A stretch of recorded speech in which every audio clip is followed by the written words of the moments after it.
هاد المتابعين لهاد الدوره بشغف، غادي يتصادفوا معنا وغادي نعرفوا شنو الدور ديالو في هاد المهرجان، الدوره السادسه ديال عيساوه.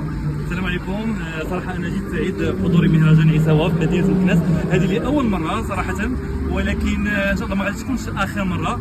انا جيت خصيصا للحضور نشوف الاجواء ديال المهرجان، خصوصا حضور الفنانه لا ديفا دنيا بطمه اللي متشوقتنا واللي خلاتنا اللي زادنا حماس في هذا المهرجان. والحمد لله انا ولينا كنشوفوا مهرجانات كيجيبوا فنانات عظيمات كلا ديفا دنيا بطمه، ونتمنوا ان شاء الله نشوفوها في جميع المهرجانات الدوليه وعالميه ان شاء الله. رجعت الدنيا بطمه للميدان ديالها، ورجعت يعني فيديت كبيره في المغرب تبارك الله.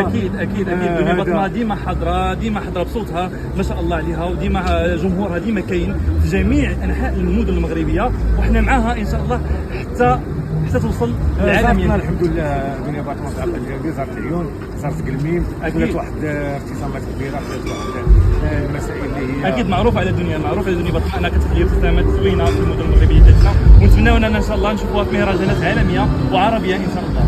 شكرا، تبارك الله عليك.